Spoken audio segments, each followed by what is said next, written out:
الحمد لله نحمده ونستعينه ونستغفره ونؤمن به ونتوكل عليه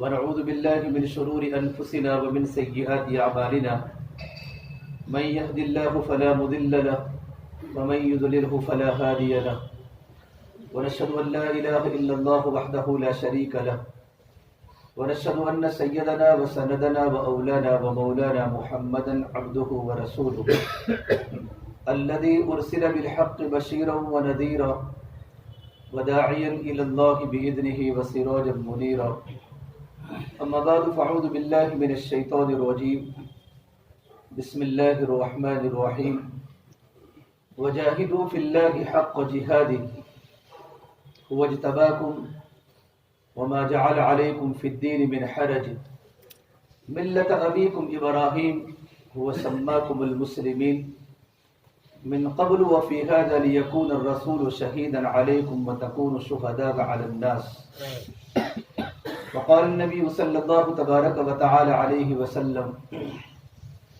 يا أبا سفيان جئتكم بكرامة الدنيا والآخرة وتركتكم على محجة بيضاء ليلها كنهارها أو كما قال النبي صلى الله تبارك وتعالى عليه وسلم. میرے محترم پیارے بھائیوں، یہ سارا کا سارا جہاں بھائیوں اللہ تعالیٰ نے بنایا ہے. یہ خلا و فدا کا نظام، زمین و آسمان کا نظام، بڑے بڑے سمندروں کا نظام، یہ سارا کا سارا جہاں بنانے والا اللہ تبارک و تعالیٰ ہے، رب العالمین ہے، جس اللہ تعالیٰ نے ہم سب کو پیدا فرمایا ہے. دنیا میں کوئی انسان کوئی فیکٹری بناتا ہے، کوئی کارخانہ بناتا ہے، اس کے دل میں فیکٹری کی اور کارخانے کی اہمیت ہوتی ہے. کہ ہمارے بازار میں جتنی بھی دکانیں ہیں، اب ساری دکانیں والوں کو پوچھو گے تو ان کے دل میں دکان کی عظمت ہے، اور آدمی کے دل میں جس چیز کی عظمت ہوتی ہے، آدمی اس کے لیے اپنا جان بھی لگاتا ہے، اپنا مال بھی لگاتا ہے، اپنی صلاحیتیں بھی کھپاتا ہے. کوئی انسان اگر یوں کہ بھائی تمہاری دکان برابر نہیں تو اس کا دل ٹوٹے گا، اس لیے کہ اس کی پوری کی پوری پونجی اس میں لگی ہے، اس کی صلاحیت لگی ہے، اس کی محنت لگی ہے، اس کی استعداد لگی ہے، تو اس کے دل میں چھوٹی سی دکان کی قدر و قیمت ہے. ایک انسان بڑی فیکٹری بناتا ہے تو اس کے دل میں بڑی فیکٹری کی قدر ہے. کوئی اگر اس کی فیکٹری کی برائی کرے، کوئی کارخانے کی برائی کرے تو آدمی کا دل ٹوٹتا ہے. جو آدمی نے رات و دن کر کے ایک فیکٹری کا نظام چلایا ہے، ایک فیکٹری بنائی ہے، اتنا بڑا جہاں رب العالمین نے بنایا، اور اللہ تعالیٰ نے اس سارے جہاں کو بنانے کے بعد دنیا کی قدر و قیمت اپنے بندوں کے سامنے کھولی کہ رب العالمین کے سامنے دنیا کی حقیقت کیا ہے. اللہ تعالیٰ نے فرمایا اللہ کے نبی صلی اللہ تبارک و تعالیٰ علیہ وسلم کی زبان مبارک سے کہ اگر میرے نزدیک دنیا کی قدر و قیمت ایک مچھر کے پر کے برابر بھی ہوتی تو میں اپنے نافرمان کو ایک گھونٹ پانی بھی نہ پلاتا. لو كان التعبير عند الله جناح بعوضة ما سقى منها كافرا شربة ماء او كما قال. جناح بعوضة ایک مچھر کے پر کے برابر بھی ہوتی دنیا کی قدر و قیمت اللہ تبارک و تعالیٰ کے نزدیک، تو اللہ اپنے نافرمان بندے کو ایک گھونٹ پانی بھی نہ پلاتا. اس سے معلوم ہوتا ہے کہ رب العالمین اتنا جہاں بڑا بنانے کے بعد بھی اللہ کے نزدیک دنیا کی قیمت نہیں ہے. بلکہ قرآن کریم میں اللہ تعالیٰ نے جگہ پر فرمایا ہے کہ اگر مجھے ایمان والوں کے ایمان کا خطرہ نہ ہوتا کہ وہ اپنے ایمان کو دنیا کی بنیاد پر چھوڑ دیتے تو میں کافروں کی گھروں کی چھتوں کو سونے کی بناتا اور ان کے گھروں کو چاندی کے بناتا، اور ان کے گھروں کی سیڑھیاں جس پر وہ چڑھتے ہیں وہ بھی سونے کی ہوتی، معارج کی ہوتی.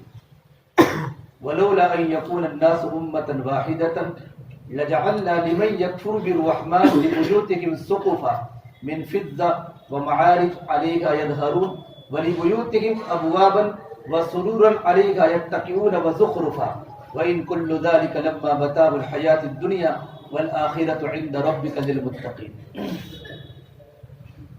اس سے معلوم ہوتا ہے کہ ایمان والا پھر دنیا والوں کو دیکھ کر اپنے ایمان کو چھوڑ دیتا.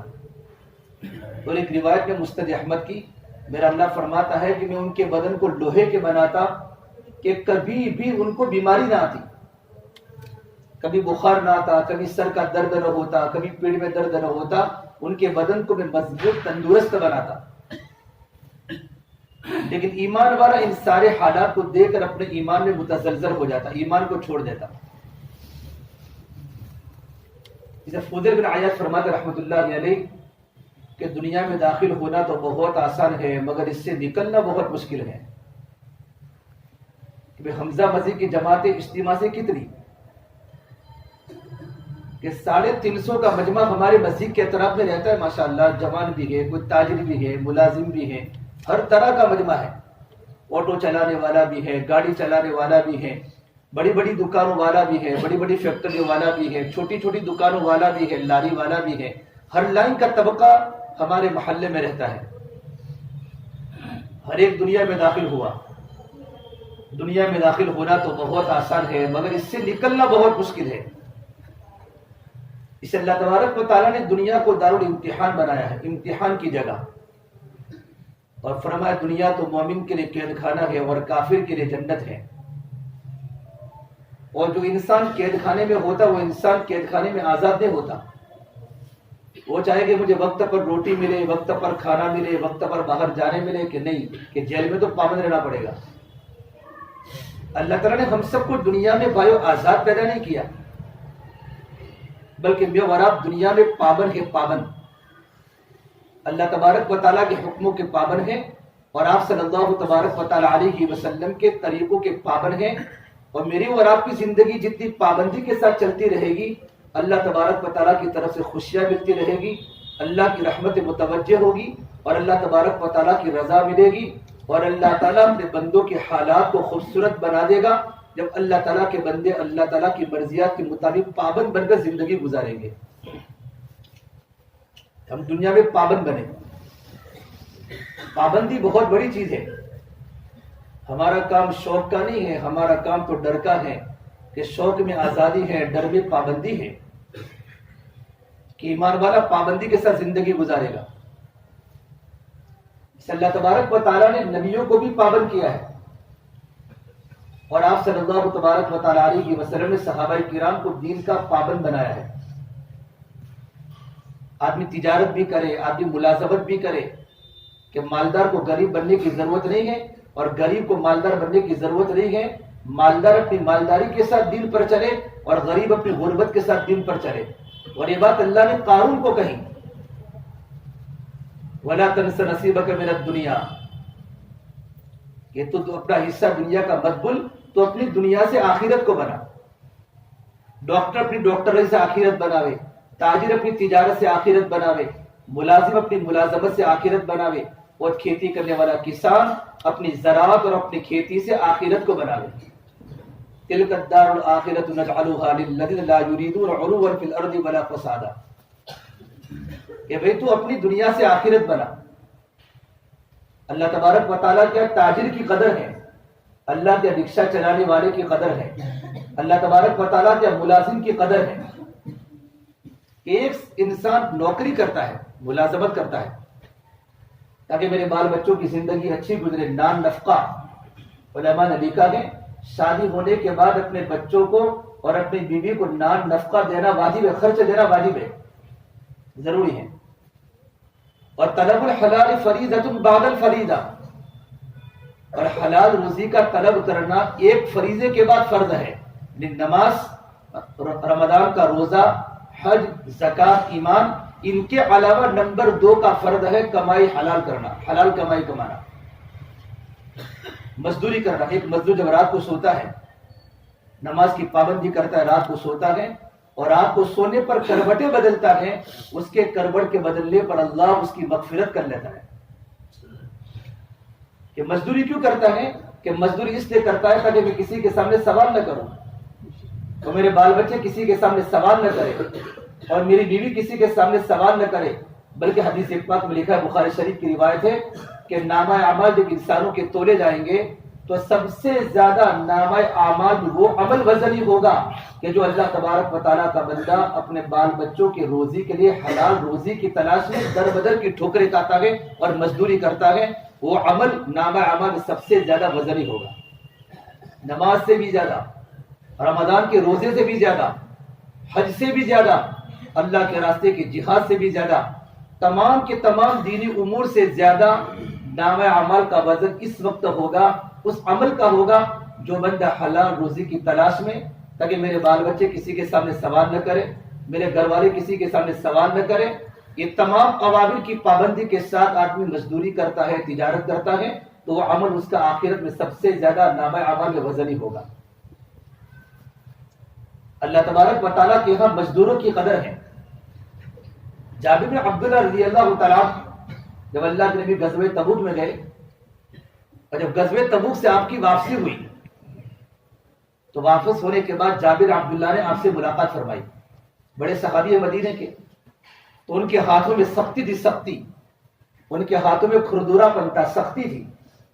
پوچھا جابر غزوہ تبوک میں جانے کے پہلے آپ کے ہاتھوں میں بہت نرمی تھی، لیکن میں دیکھ رہا ہوں کہ آپ کے ہاتھ سخت بن چکے ہیں۔ مزدور آدمی کے ہاتھ سخت ہوتے ہیں، کام کرتے کرتے اس کے ہاتھ سخت ہو جاتے ہیں۔ تو کہ یا رسول اللہ میں مزدوری کرتا ہوں اپنے بال بچوں کے لیے اور میں لکڑے پھاڑتا ہوں، لکڑے پھاڑتا ہوں۔ تو آپ صلی اللہ تبارک و تعالیٰ علیہ وسلم نے جابر بن عبداللہ کے ہاتھوں کو چوما اور یہ فرمایا ہذہ ید لا تمسہ النار، یہ مبارک وہ ہاتھ ہے جس کو جہنم کی آگ کبھی چھو نہیں سکتی۔ جس نبی کے ہونٹوں پر وحی مچلتی تھی اس نبی نے ایک مزدور صحابی کے ہاتھوں کو چوم کر امت کے مزدوروں کو ترغیب دی گئی کہ دین کی محنت کے ساتھ مزدوری کرتے رہو۔ ایسا انسان اللہ تبارک و تعالیٰ کو ناپسند ہے جو انسان فری زندگی گزارتا ہو۔ حضرت عبد اللہ مسعود فرماتے رضی اللہ تعالیٰ عنہ کہ میں ایسے آدمی کو بہت ناپسند کرتا ہوں جو نہ دین کا کام کرے نہ دنیا کا کام کرے۔ انی لاکرہ الرجل فارغا لا فی امر دنیاہ ولا فی امر آخرتہ، کہ میں ایسے آدمی کو بہت ناپسند کرتا ہوں کہ جو اس کا بیٹھنا اٹھنا ہوٹلوں پر ہو، وادیوں میں ہو، نہ وہ دین کماتا ہو نہ دنیا کماتا ہو۔ تو دنیا کمانے کی شریعت میں ترغیب ہے، ترغیب، لیکن اتنی دنیا کماوے دین کے حدود کے ساتھ کہ دنیا کو دین کے تابع کر دے، کہ تاجر سچا اور امانت دار تاجر کل قیامت کے میدان میں ایک تاجر ہے، احمد آباد کا تاجر، لکڑوں کا تاجر ہے، لوہے کا تاجر ہے، سلاغری کا تاجر ہے، بسکٹ کا تاجر ہے، لیکن وہ اٹھے گا موسیٰ علیہ السلام کے ساتھ، اٹھے گا عیسیٰ علیہ السلام کے ساتھ، اور اٹھے گا نبیوں کے سردار محمد عربی صلی اللہ تبارک و تعالیٰ علیہ وسلم کے ساتھ۔ اس کا حشر ہوگا احمد آباد کے تاجر کا، جس میں صرف دو باتیں ہیں کہ وہ زبان کا بڑا سچا ہے اور امانت دار ہے۔ لیکن یہ ساری کی ساری سچائی اور امانت داری یہ ایمان اسلام کے 5 ارکان کے عمل کرنے کے بعد ہے۔ نماز کی پابندی ہو، مالدار زکوٰۃ کی پابندی ہو، رمضان کے روزوں کی پابندی ہو، اللہ نے دیا ہے تو حج کی پابندی ہو، ان 5 ارکان کو پورا کرنے کے بعد وہ تاجر اگر زبان کا بالکل سچا ہے، کبھی زبان سے کبھی جھوٹ نہیں بولتا۔ اللہ کے نبی صلی اللہ تبارک و تعالیٰ علیہ وسلم کی 2 صفتیں ہائی لائٹ ہوئی پورے عرب میں، ایک امانت داری اور ایک سچائی۔ پورے عرب میں آپ کے دشمن بھی آپ کو سچا مانتے تھے۔ جیسے میرے نبی کو مشرکین مکہ نے جادوگر تو کہا، کاہن تو کہا، لیکن کسی نے میرے نبی کو جھوٹا نہیں کہا، کہ میرے نبی دشمن بننے کے بعد بھی میرے نبی کو کسی نے جھوٹا نہیں کہا۔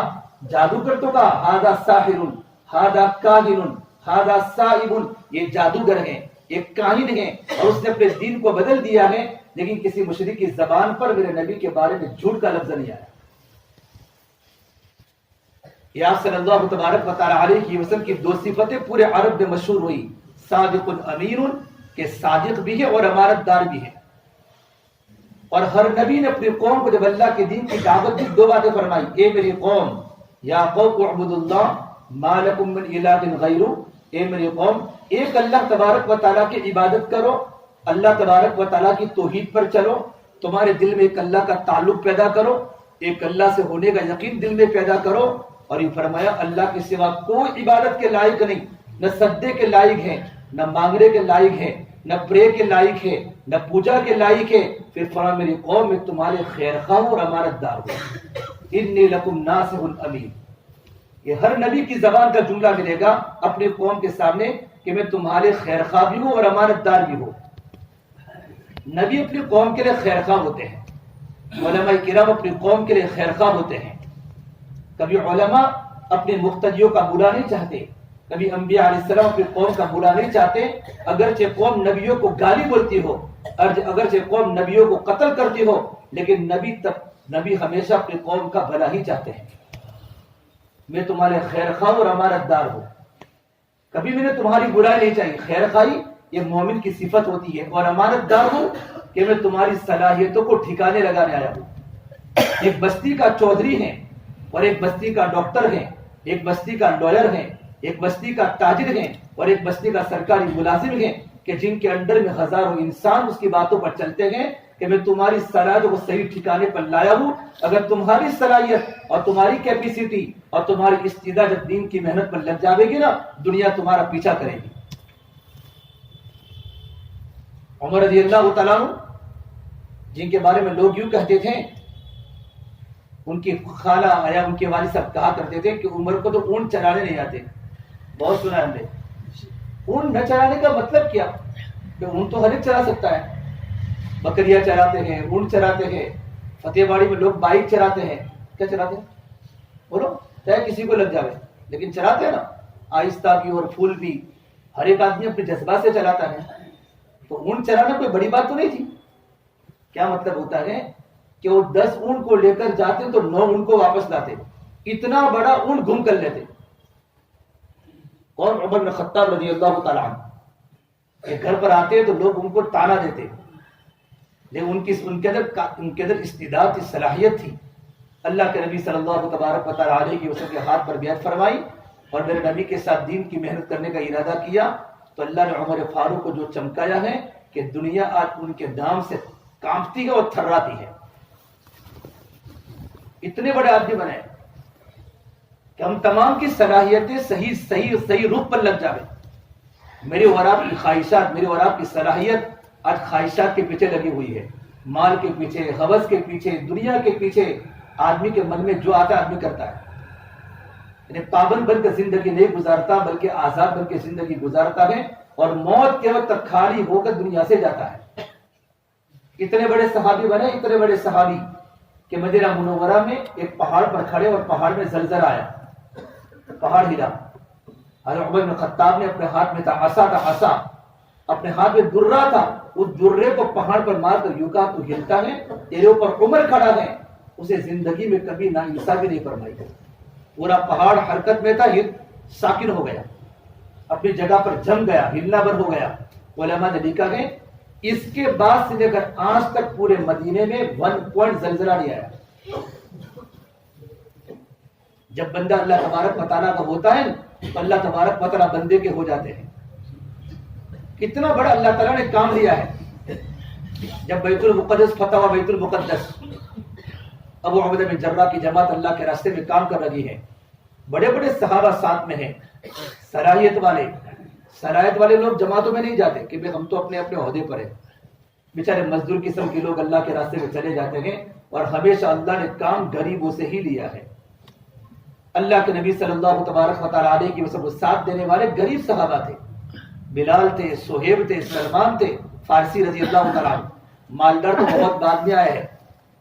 ایک مرتبہ عمر رضی اللہ تعالیٰ عنہ بیٹھے ہوئے تھے، اور مشرکین مکہ کے بڑے بڑے عرب سردار جو بعد میں اسلام قبول کیا، ابو جہل کے بھائی ہشام بن عمر، سہیل بن عمر، ابو سفیان بن حرب، اقربہ بن ابی جہل، یہ بڑے بڑے مدینے کے چودھری تھے، مکہ کے چودھری، مکہ کے اشراف لوگ تھے۔ بعد میں اسلام قبول کیا۔ ایک بار حضرت عمر کی خدمت میں آئے، بیٹھے تھے امیر المومنین کے پاس۔ تھوڑی دیر کے بعد صہیب نے اجازت مانگی، امیر المومنین اندر آ سکتا ہوں؟ بلال نے مانگی تو آپ ان کو ہٹاتے رہے۔ صہیب آئے، حضرت بلال آئے، ابو عبیدہ بن جراح، بڑے بڑے صحابہ آتے رہے، یہاں تک کہ ان کو چپلوں پر بیٹھنے کی جگہ ملی۔ اس کو حالانکہ عرب کے سردار تھے، اسلام قبول کیا، صحابہ تھے، لیکن چونکہ بعد میں اسلام قبول کیا، جب غریبوں نے اندر آنے کی اجازت مانگی تو ان کو جگہ دی، آئیے آئیے آئیے، ان کو چپل پر جگہ ملی۔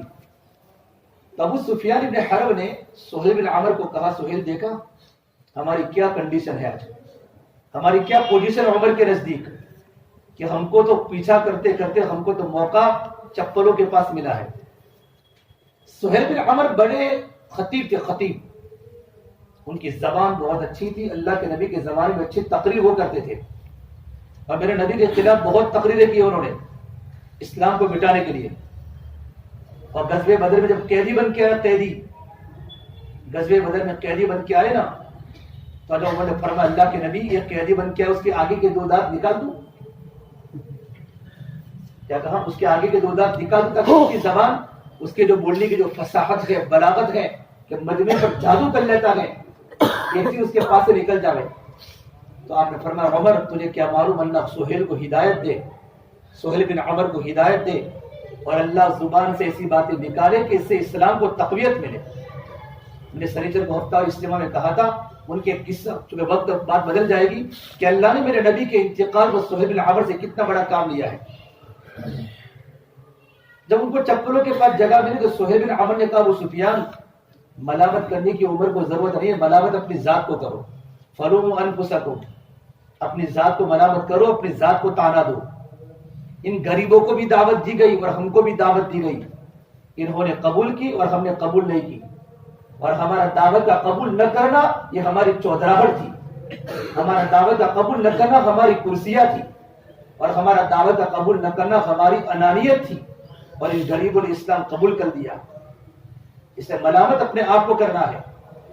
جب تمام کے تمام صحابہ کرام جو عمر کی خدمت سے نکل گئے تو یہ سارے کے سارے بڑے حضرت عمر کے پاس آئے، اب المومنین آج ہم نے جو بھی دیکھا آپ کے سامنے، ہمارا برتاؤ اللہ ہمیں معاف فرماوے، ہم نے اپنی غلطیوں کا اقرار کر لیا ہے، لیکن اب المومنین یہ لوگ دنیا میں تو ہم سے آگے ہو گئے، لیکن ہم چاہتے ہیں کم سے کم آخرت میں بھی ہم اس کے ساتھ ہو جاوے، ہمارا ان کا مقام ساتھ میں ہو جاوے۔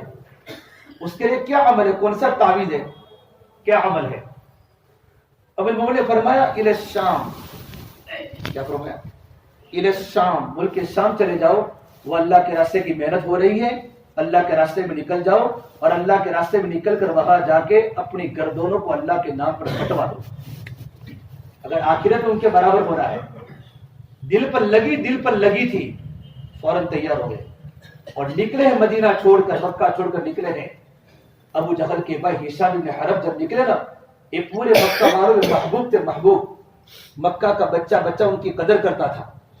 جب مکہ سے نکلے تو حدیث پاک کا خلاصہ ہے، دودھ پیتے بچوں کے علاوہ مکہ المکرمہ کا ہر مرد، ہر عورت، ہر بوڑھا، ہر بوڑھی اور تمام مدینے کے بچے ان کو چھوڑنے کے لیے سنیت الوداع کی گاڑی پر آئے، پورا مکہ ان کو چھوڑنے آیا، حولہ یبکون، اور پورا مجمع ان کے ارد گرد چیخے مار کر رونے لگا۔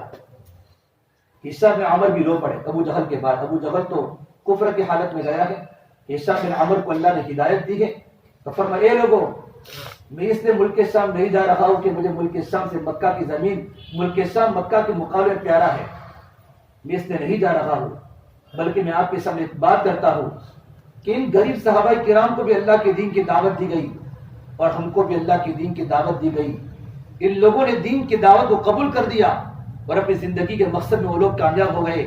آج ہمارے حال ہے، ہم لوگ اتنے پیچھے ہو گئے، اور آگے روایت میں لکھا ہے کہ اگر مدینے کے احد پہاڑ کے برابر، مدینے کے احد پہاڑ کے برابر اگر ہم سونا اور گولڈ اللہ کے راستے میں تقسیم کر دیں، تب بھی اللہ کی قسم ہم بلال، حضرت صہیب و سلمان فارسی کے ایک دن کے برابر نہیں آ سکتے، ایک دن کے برابر نہیں آ سکتے۔ اس لیے لوگوں کے سامنے بار بار پروگرام اس لیے کیا جاتے ہیں تاکہ ہمارے دل میں اللہ کے راستے کی عظمت بڑھے، آج نہیں آئندہ، آج نہیں آئندہ، آج نہیں آئندہ۔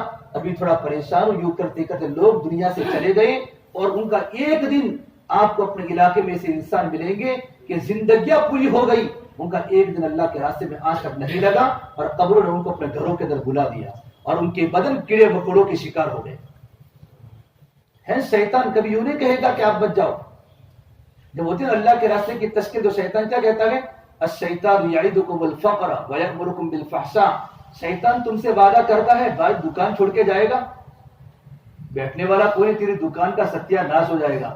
اور لوگ بھی ایسا مشورہ دیتے ہیں، نادان قسم کے لوگ.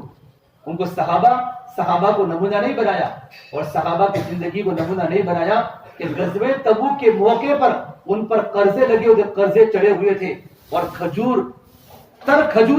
کھجوروں سے پانی ٹپک رہا تھا اور پکی پکائی کھجوریں تھی. اور میرے نبی نے فرمایا تبوک میں نکلنا ہے بھائیوں، قرضے چڑھے ہوئے ہوں اور ان کھجوروں سے قرضے پورے ہونے کی بات ہے. یہودیوں کو قرضے پورے کر کے ان کو پیسے دینے ہیں اور اللہ کے راستے کی تشکیل ہوئی ہے. صحابہ کا زبردست امتحان. اور منافقین نے کیا کہا؟ لا تنفروا فی الحر، لا تنفروا فی الحر، ارے گرمی میں کہاں جاتے ہو؟ عربستان کی گرمی، ریگستان اور عرب کا صحرا، گرمی میں مت جاؤ، تمہارا بدن جلد جائے گا. اور لمبا سفر تبوک کا ہے. اللہ نے قرآن کریم میں کہا نبی جو کا کہہ دو قل نار جہنم اشد حرا، ارے تبوک کی گرمی کیا گرمی ہے؟ جہنم کی گرمی تبوک کی گرمی سے زیادہ ہے. اگر وہ بات کو سمجھ لیتے تو یہ فرمایا ہنسنا کم کر دو، رونا زیادہ کر دو. منافقین کو کہا ہے. اور کچھ لوگوں نے کہا اللہ کے نبی ہمارے گھر میں کوئی نہیں ہے سنبھالنے والا. آج کل لوگ کہتے ہیں وما ہی بعورا، میرے گھر میں کوئی ہے ہی نہیں، اگر میں اللہ کے راستے میں نکلوں گا میرے گھر کی کون حفاظت کرے گا؟ میرے بھائی پورے کا پورا مدینہ خالی اللہ نے کرایا ہے. چاروں طرف مشرکین مکہ کے حملے تھے، اندر یہودیوں سے ڈر تھا. اللہ نے پورے مدینے کو خالی کروا کر مثال دی ہے کہ تمہارا گھر کیا گھر ہے. مگر جو بندہ اللہ کے راستے میں نکلتا ہے، حدیث پاک کا خلاصہ ہے جو خلیفہ فی اہلہ و مالہ، اللہ تبارک و تعالیٰ اس کے کاروبار کے بھی ذمہ دار بن جاتے ہیں اور اللہ پاک اس کے گھر والوں کے بھی ذمہ دار بن جاتے ہیں. اور میرے نبی کی بات ہے من خرج فی سبیل اللہ فہو ذابن علی اللہ، جو اللہ کے راستے میں نکلتا ہے اللہ تبارک و تعالیٰ اس کے ہر چیز کے ذمہ دار بن جاتے ہیں. تو کچھ لوگوں نے کہا اللہ کے نبی ہمارے گھر میں کوئی نہیں، فما ہی بعورا، ہمارے گھر تو خالی ہے. تو اللہ نے کہا ان کو کہہ دو ان یریدون الا فرارا، ارے تم بہانہ بنا کر اللہ کے راستے بھاگنا چاہتے ہو، اللہ تمہاری دل کی کیفیت کو آسمانوں پر برابر جانتا ہے. ابو عبیدہ بن جرح کی جماعت اللہ کے راستے میں کام کر رہی ہے، فلسطین میں ملک شام میں کام کر رہی ہے. جب اللہ نے بیت المقدس کو فتح کیا تو کہا ہم چابی تو تمہارے امیر المومنین کو دیں گے. ان کی کتابیں، ان کے پاس جو کتابیں وہ کتابیں پڑھتے تھے کہ اس کا حلیہ ایسا ہے، اس کے بدن کے کپڑے ایسے ہیں، اس کا لباس ایسا ہے. امیر المومنین حضرت عمر بن خطاب کو ہم آپ کی چابی دیں گے. ابو عبیدہ بن جرح نے خط لکھا امیر المومنین آپ مدینہ منورہ سے ملک شام آؤ، اللہ نے بیت المقدس آپ کی دعاؤں سے فتح کر لیا ہے، لیکن چابی وہاں کا پادری آپ کے ہاتھ میں ہی دے گا، ہم کو نہیں دیتا. حضرت عمر نے فرمایا میں آتا ہوں، اور اپنے غلام اسلم کو تیار کیا اور ایک اونٹنی اور غلام اسلم کو فرمایا تو بھی انسان ہے میں بھی انسان ہوں. کیا عدل تھا. لمبا سفر ہے مدینے سے ملک شام کا، کبھی تو سوار ہوگا کبھی میں سوار ہوں گا، کبھی تو اونٹنی کی نکل پکڑ کے چلے گا میں اونٹنی کی نکل پکڑ کے چلوں گا. آج تو میرے بھائیوں اگر ہماری دکان پر ایک انسان ایک دن کام کرنے نہیں آیا، بیچارے کی عورت بیمار ہے، اس کی ماں بیمار ہے، دکان کا مالک اس کی تنخواہ کاٹ لیتا ہے، بیچارے کا گھر کا ایک مسئلہ ختم ہو گیا، آج اس کی روزی ختم ہو گئی، اس کا گھر کا کھانا ہی ختم ہو گیا. ہم اللہ کے نبی کی زندگی کو پڑھیں اور مدینہ منورہ کے معاشرے کو پڑھیں گے تو اللہ کے دین کی محنت بھی سمجھ میں آئے گی اور زندگی گزارنے کا طریقہ بھی سمجھ میں آئے گا. کہ تو غلام اسلم کبھی تو سوار ہوگا کبھی میں سوار ہوں گا. غلام نے کہا بالمومنین یہ نہیں ہو سکتا، میں تو آپ کا غلام ہوں. غلام کا درجہ تو نوکر سے بھی پیچھے ہے. ہماری دکان کا نوکر ہماری مرضی کے بغیر شادی کر سکتا ہے، کبھی آوے کبھی نہ آوے. غلام تو اپنے آقا کے بغیر کھانا بھی نہیں کھا سکتا اور اپنے آقا کی مرضی کے بغیر گھر سے باہر نکل بھی نہیں سکتا اور اپنی آقا کی مرضی کے بغیر شادی بھی نہیں کر سکتا. اس کو بولتے ہیں غلام. اور آقا غلام کو بیچ بھی سکتا ہے، اس کا کوئی ویلیو نہیں ہوتا. یہ غلام کو اہمیت دے رہے ہیں، اس کا بدن بھی ہے میرا بھی بدن ہے، اب دونوں جا رہے ہیں. اب المومنین اونٹنی کی نکل پکڑ کے جا رہے ہیں. عالم عرب کے امیر ہیں جن کے زمانے خلافت میں 4.5 مربع لاکھ تک اسلام کا چرچا ہوا ہے اور 1 سیکنڈ میں 1.5 کلومیٹر کی رفتار پر ان کے زمانے میں اسلام پھیلتا تھا. وہ عمر ہے. اللہ نے بڑی حکومت دی ہے، بڑی دولت دی ہے. ایمان کے اعتبار سے، اعمال کے اعتبار سے۔ جب ملک شام کی سرحدیں قریب آئی تو ابو عبیدہ بن جراح کی جماعت کے کچھ ساتھی ان کے استقبال میں گئے۔ استقبال میں ابو عبیدہ بن جراح، شرحبیل بن حسنہ، زرار بن ازور، یہ بڑے بڑے صحابہ ان کے استقبال میں گئے۔ دیکھا تو مومنین کے ہاتھ میں اونٹنی کی نکیر ہے اور غلام اسلم اونٹنی پر سوار ہے۔ غلام اسلم اونٹنی پر سوار ہے۔ ہمارا مسجد و جماعت کا عمل اگر قربانی دے گا نا تو نیا مجمع قربانی پر آئے گا۔ مثال قائم کی ہے حضرت عمر نے اپنی زندگی میں۔ ابو عبیدہ بن جراح نے کہا بالمومنین، آپ جس ملک میں جا رہے ہیں اس ملک کے لوگ وی آئی پی ہیں۔ وی آئی پی کا مطلب یہ سمجھاتا ہوں، وہاں کے لوگ تہذیب و تمدن والے ہیں، ان کے پاس اچھی قسم کی دولت ہے، وہ لوگ پڑھے لکھے لوگ ہیں۔ آپ اپنا کرتا بدل دیجئے بالمومنین۔ آپ کے کرتے پر کتنے پیون ہیں اور آپ کے بغل کے نیچے تو چمڑے کے 2 پیون ہیں۔ آپ عالم عرب کے امیر ہیں، آپ اپنا کرتا بدل دیجئے۔ اور ابو عبیدہ بن جراح وہ صحابی ہیں جن کو میرے نبی نے فرمایا تھا ہر امت کا کوئی نہ کوئی امین ہوتا ہے، اور میری امت کا امین اور امان انداز ابو عبیدہ بن جراح ہے۔ اور آپ نے فرمایا میں تمام صحابہ کرام پر یوں کر کے ہاتھ ڈالوں تو میں ہر صحابی میں سے کچھ نہ کچھ اخلاق کے بارے میں پکڑ کر سکتا ہوں، لیکن ابو عبیدہ بن جراح وہ صحابی ہیں کہ میں ان کی ساری زندگی کو کھنگال کے دیکھوں، اخلاق کی بھی ذرہ برابر ان کی گرفت نہیں کر سکتا۔ اتنا بڑا مقام اللہ کے نبی کے زمانے میں حضرت ابو عبیدہ بن جراح کا تھا۔ حضرت عمر نے ان مقام کا لحاظ کر کے اپنے کپڑے بدل دیے اور اپنا پرانا کپڑا اپنے جھولے میں رکھ دیا اور تھوڑے آگے چلے تو فرمایا ابو عبیدہ میرا پرانا کپڑا واپس لاؤ، مجھے تو اندر بدلتا ہوا دکھائی دے رہا ہے کہ عمر تو کچھ ہے۔ آدمی جیسے کپڑے پہنتا ہے آدمی کی چال ویسی ہو جاتی ہے۔ اب دیکھو چھوٹا بچہ جب مولانا کا لباس پہنتا ہے، سنت کے قریب لباس، تو سیدھا چلتا ہے، پینٹ پہنتا ہے یوں ہاتھ رکھتا ہے۔ لیکن چھوٹے بچے کو آدمی جیسا لباس پہنتا ہے اس کی زندگی کیفیت ویسی ہو جاتی ہے، بولنا بدل جاتا ہے، زندگیاں بدل جاتی ہے۔ کتنے نادان ہیں جو ترقی پر کرتے ہیں غرور، ہم نے چڑھتے ہوئے سورج کو بھی ڈھلتے دیکھا ہے۔ کتنے بے وقوف ہیں، کچھ مال آ گیا، کچھ دولت آ گئی، کچھ پیسے آ گئے، ہمیں کیا علماء سے مطلب ہے، ہمیں دین سے کیا مطلب ہے، ہمیں اللہ کے راستے کے خروج سے کیا مطلب ہے۔ زبانیں بدل جاتی ہیں، ان کی اٹھک اور بیٹھک بدل جاتی ہیں، ان کی نشو و برخاست بدل جاتی ہیں، ان کے دماغوں کے تیور بدل جاتے ہیں۔ کتنے نادان ہیں جو ترقی پر کرتے ہیں غرور، ہم نے چڑھتے ہوئے سورج کو بھی ڈھلتے دیکھا ہے۔ بہت سارے مالداروں کو راتوں رات فقیر بنتے ہوئے دیکھا ہے۔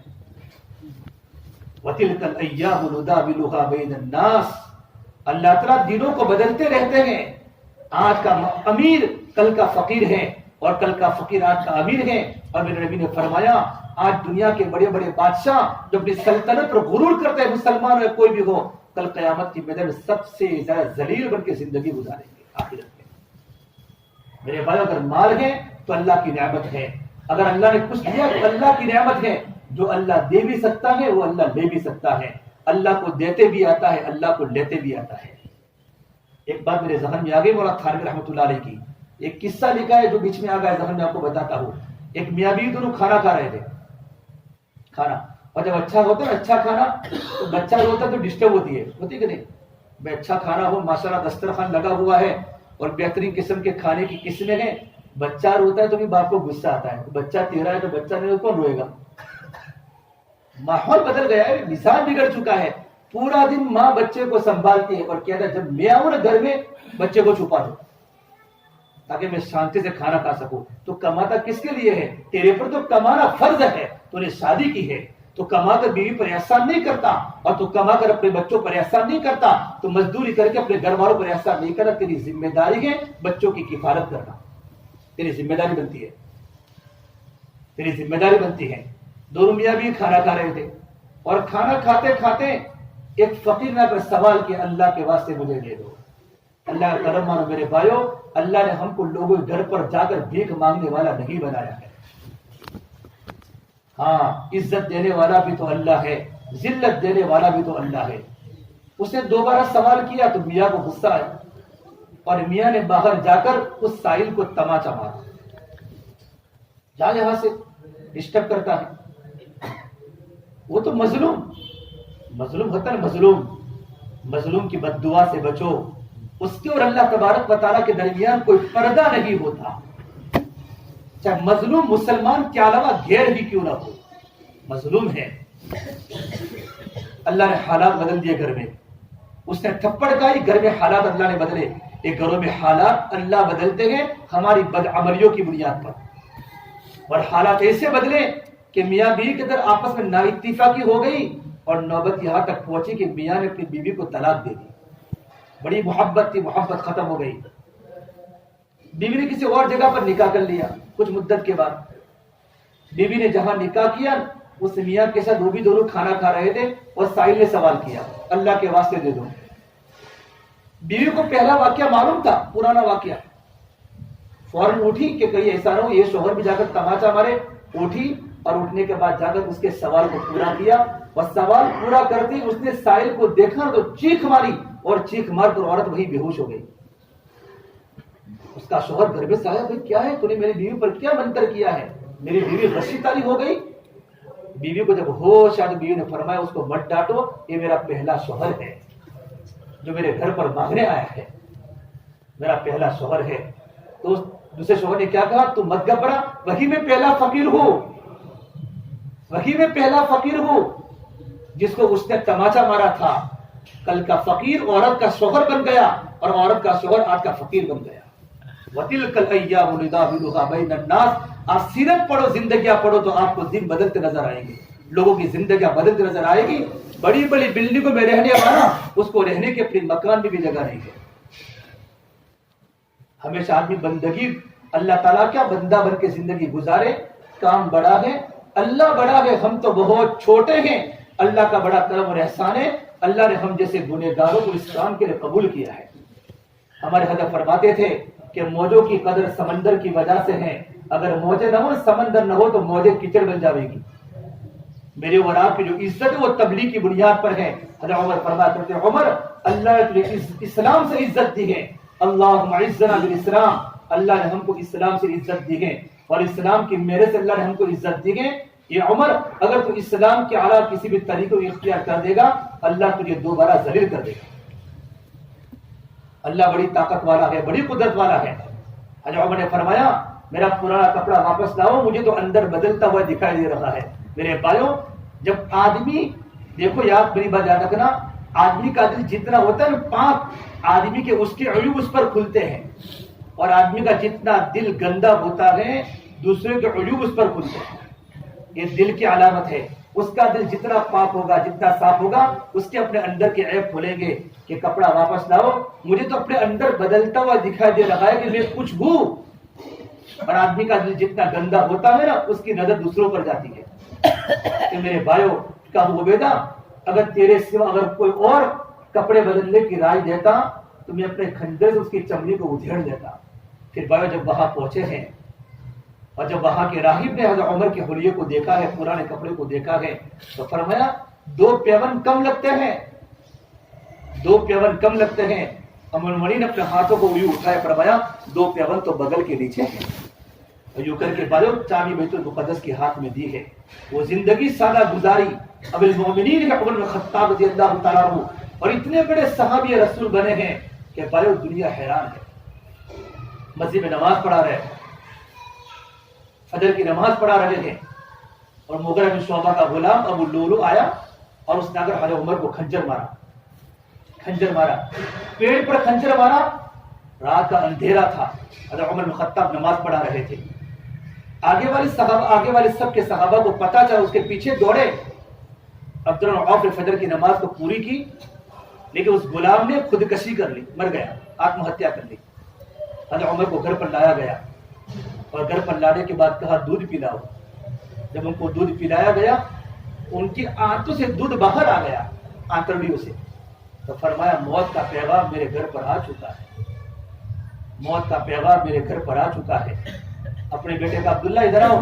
عبداللہ بن عمر کو بلا، عبداللہ حضرت عائشہ کے پاس جا کر کہو کہ میرے ابا اللہ کے نبی صلی اللہ تبارک و تعالیٰ علیہ وسلم اور صدیق اکبر کی گود میں آرام کرنا چاہتے ہیں، میرے ابا کی موت کا وقت قریب ہے. عبداللہ بن عمر وہاں گئے. حضرت عائشہ اپنے کمرے میں تھی، پردے میں تھی. کہا امی جان السلام علیکم، سلام کا جواب دیا کہ میرے ابا کی درخواست ہے، میرے ابا کی موت کا وقت قریب ہے اور آپ صلی اللہ تبارک و تعالیٰ علیہ وسلم اور صدیق اکبر کے قدموں میں سونا چاہتے ہیں۔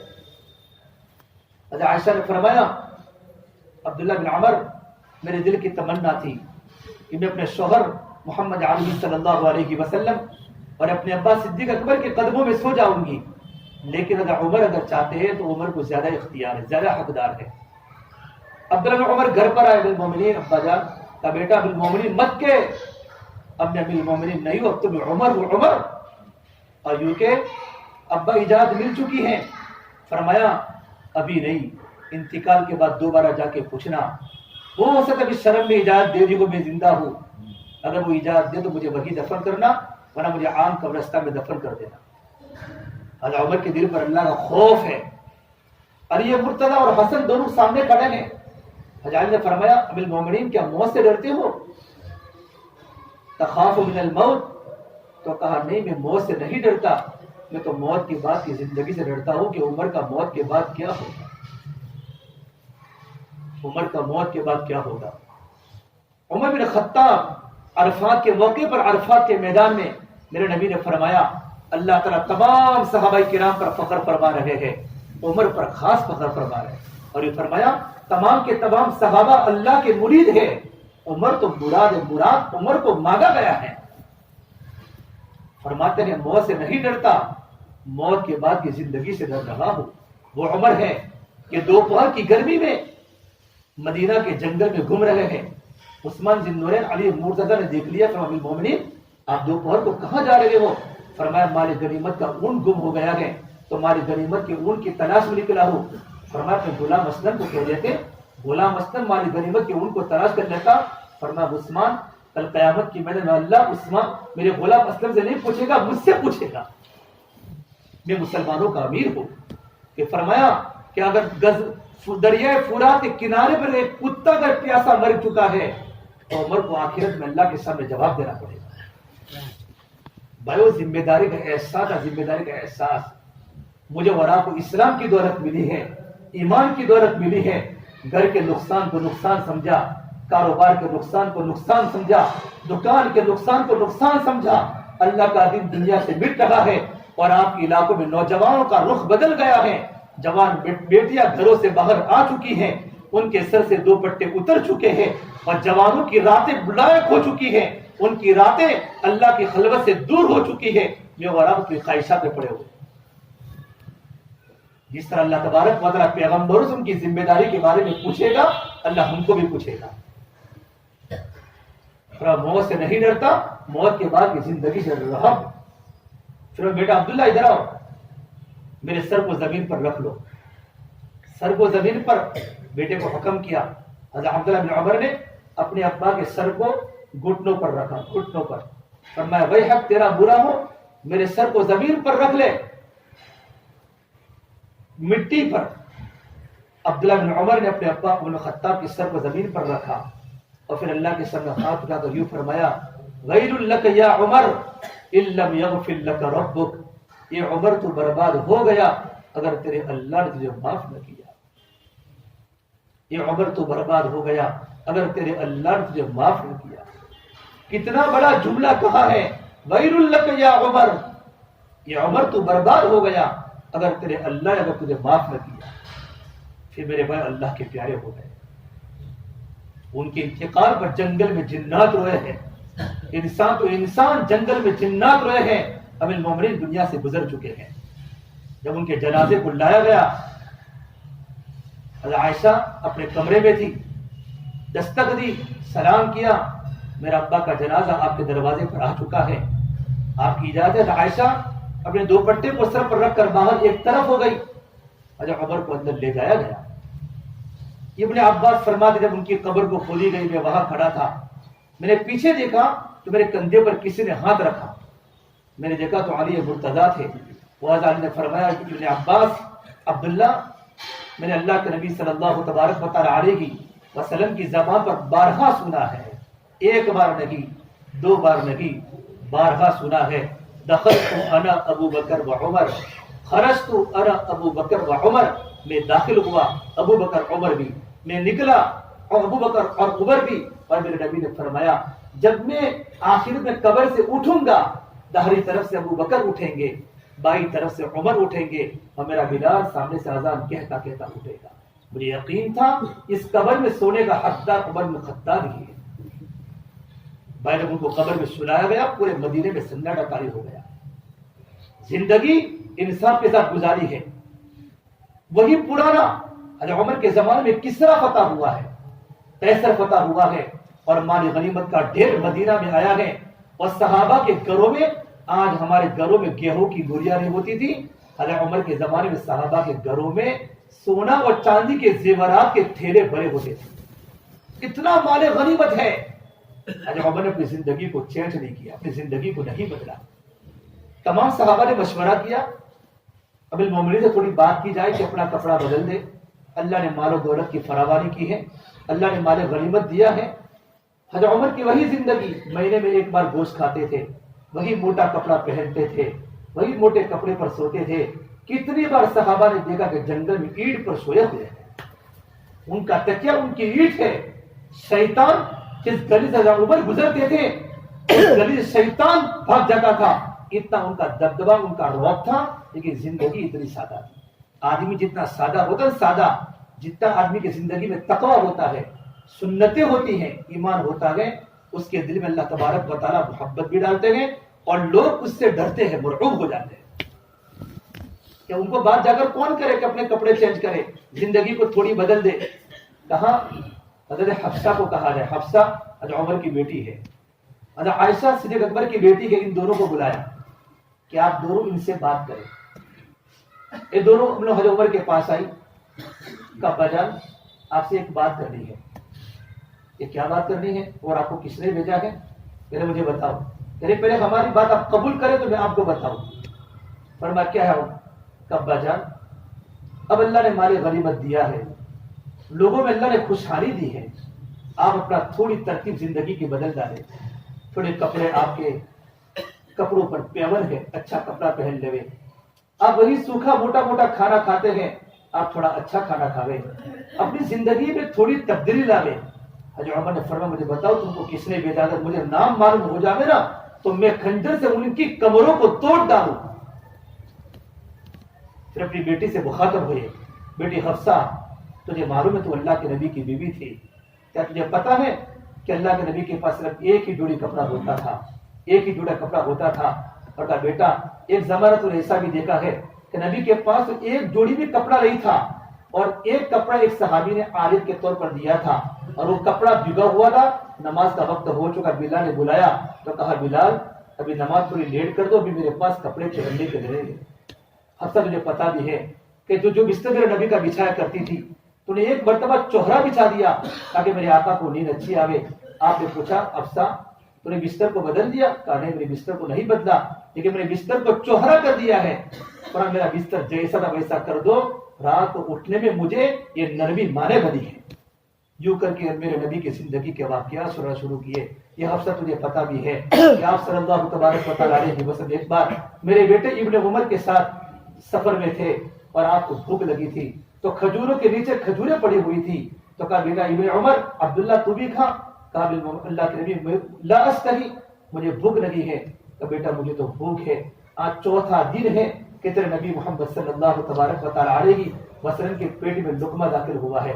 حفصہ مجھے پتا بھی ہے تو میرے نبی کے گھر میں رہتی تھی، تو میرے نبی کی بیوی ہے، تو میری بیٹی ہے، کہ جب رات کو آپ کو بھوک لگتی تھی، بھوک تو آپ کروٹیں بدلتے تھے، اور تو نے وہ منظر بھی دیکھا ہے کہ میرے آقا صلی اللہ تبارک و تعالیٰ علیہ وسلم کو بھوک زیادہ لگی تو آپ نے لکڑی چارپا کی لکڑی پر اپنے پیڑ کو ملا دیا اور اپنے سر کو یوں الٹا کر دیا تاکہ لکڑی کے سہارے پیڑ پر وزن آ جائے تو بھوک کی کمی ہو جائے، اور تو نے چیخ مار کر گھر میں چیخ لگائی تھی کہ اللہ کے نبی آپ کا کیا ہوگا، آپ کی کتنی بھوک ہے۔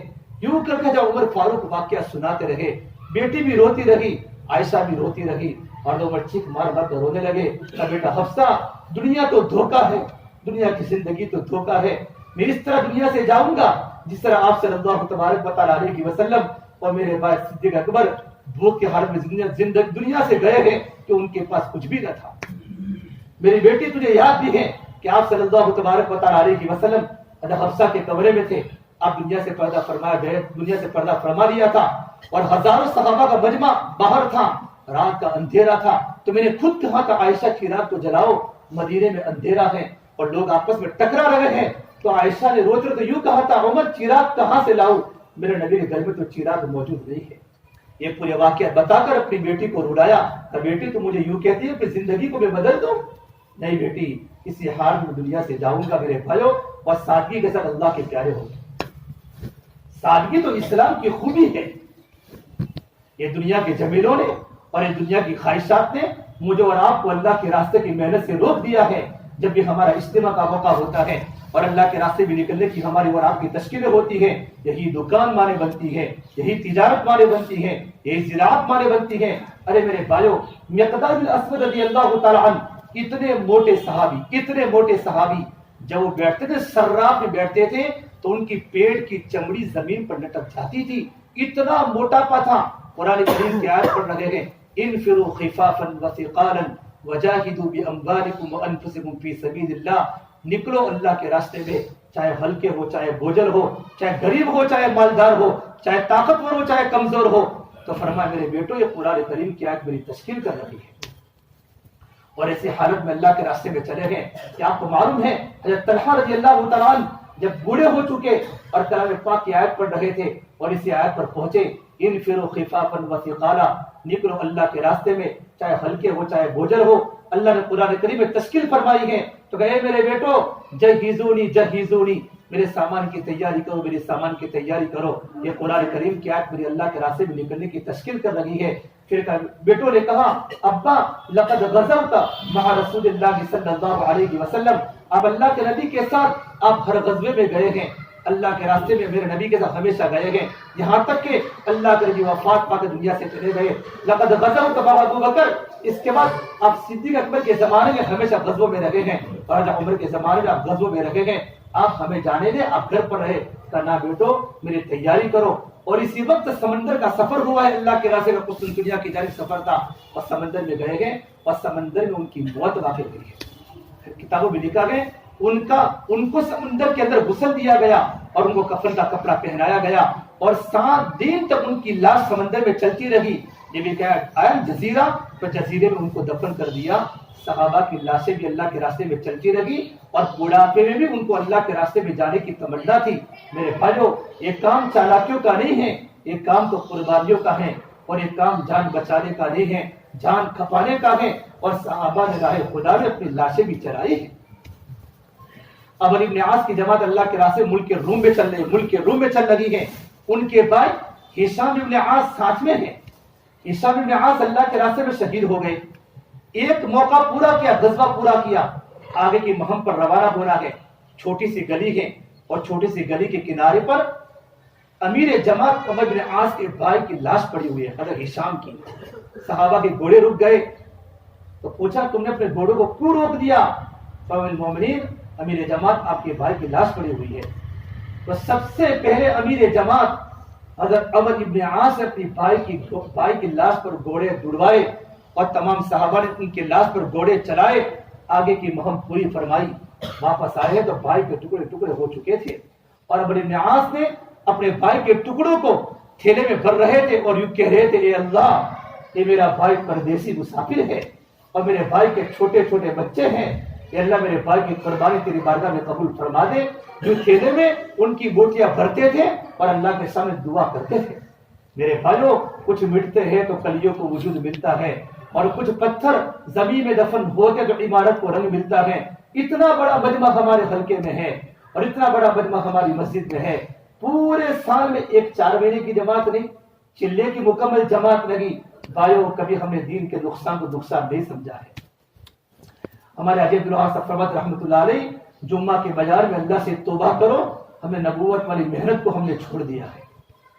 اللہ کی قسم، اس دھرتی پر اس سے بڑا کوئی عمل نہیں آیا۔ اللہ نے اس محنت میں تاثیر رکھی ہے قلوب کے پلٹنے کی۔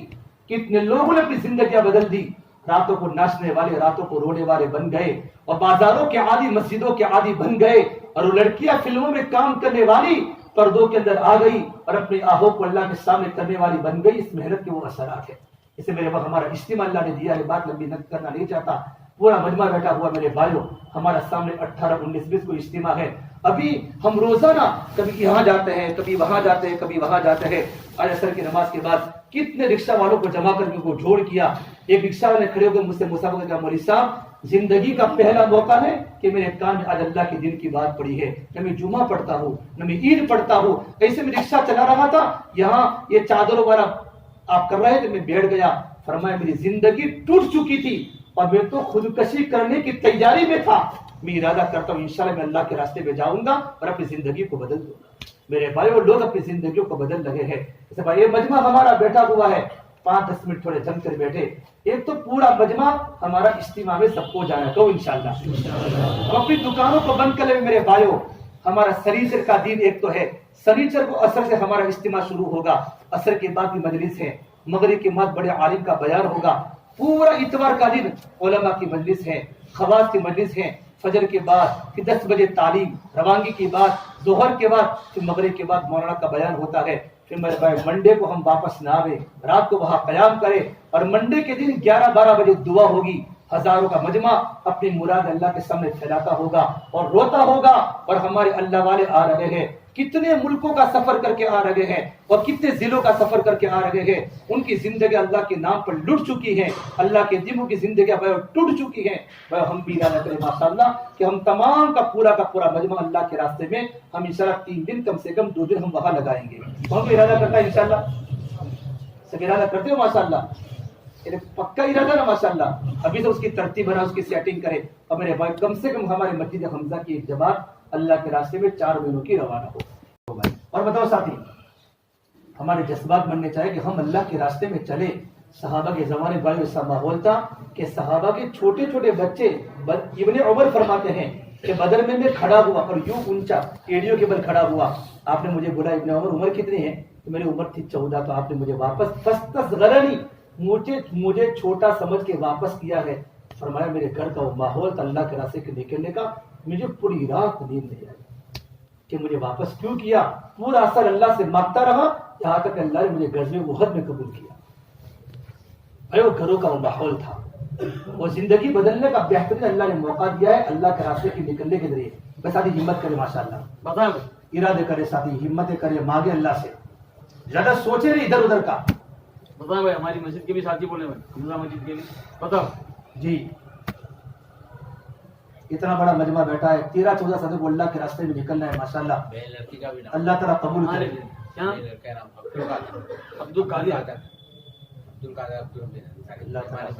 رحمان پہ ساتھی ان کے گھر جا کے ملاقات کرے، اس مسجد کے ساتھی وہ ساتھی۔ جی اور بتائیے، ہمت کرے ساتھی، بتائیں بھائی، جی بتاؤ، کھڑے ہوں گے،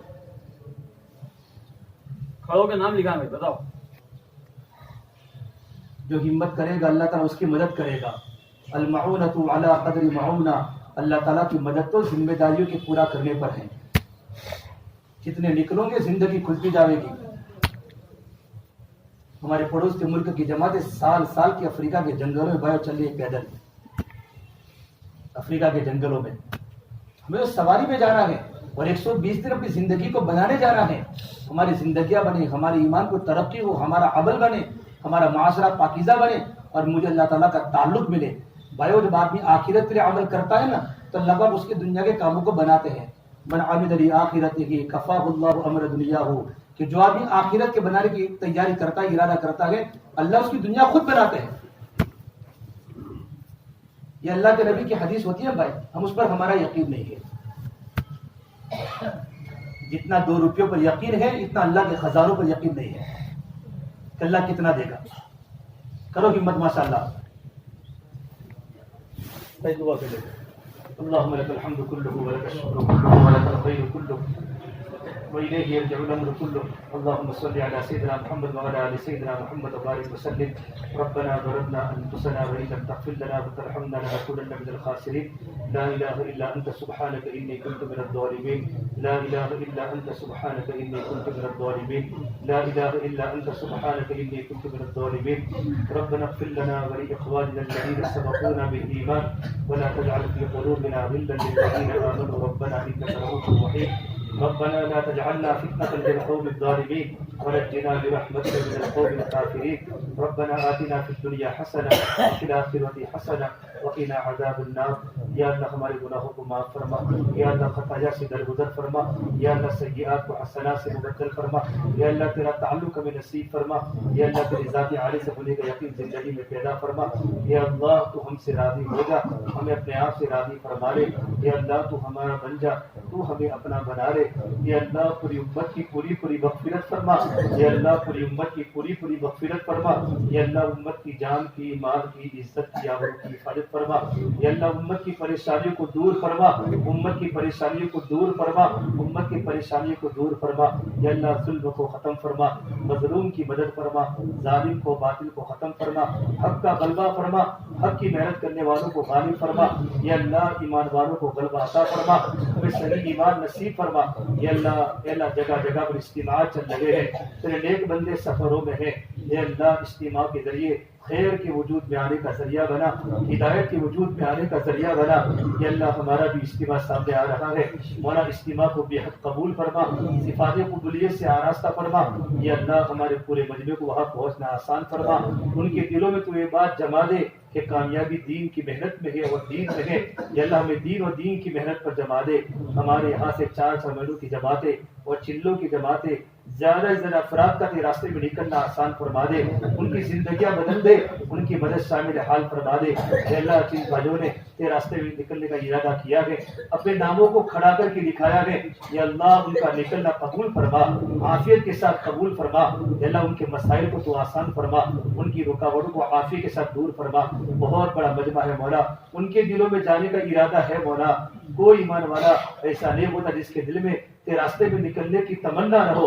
لیکن مولا کچھ گھریلو مسائل ہے کچھ کاروباری مسائل ہے کچھ الجھنیں ہیں یا اللہ تو ان کی الجھنیں ختم فرما کر ان کے دلوں پر اس محنت کو شریعت نصیب فرما دے ہر ایک کا نکلنا آسان فرما دے ہر ایک کا نکلنا آسان فرما دے ہر ایک کا نکلنا آسان فرما دے چھوٹے بن کے کام کرنے والا بنا دے چھوٹے بن کے کام کرنے والا بنا دے اخلاص کی دولت سے مالا مال فرما دے نام و نمود ریا کے ناپاک جذبوں سے مولا ہماری اور پوری امت کی اللہ کی حفاظت فرما دے ہمارے صالحہ زندگی میں پیدا فرما دے اس پورے مجمع کو قبول فرما دے محنت کرنے والوں کو قبول فرما دے علماء کی عزت ہمیں نصیب فرما دے علماء کی زیارت کو عبادت سمجھ کر علماء کی زیارت ہمیں نصیب فرما دے یہ اللہ مدارس کی مساجد کی مکاتب قرآنیہ کی دینی مراکز کی دین کی ٹھیوں کی یہ اللہ تو پوری حفاظت فرما دے تیری مدد شامل حال فرما دے تیری مدد شامل حال فرما دے ہم کمزوروں کی مدد فرما دے ہم کمزوروں کی مدد فرما دے ہم کمزوروں کی مدد فرما دے رات کی خلوت پاک فرما دے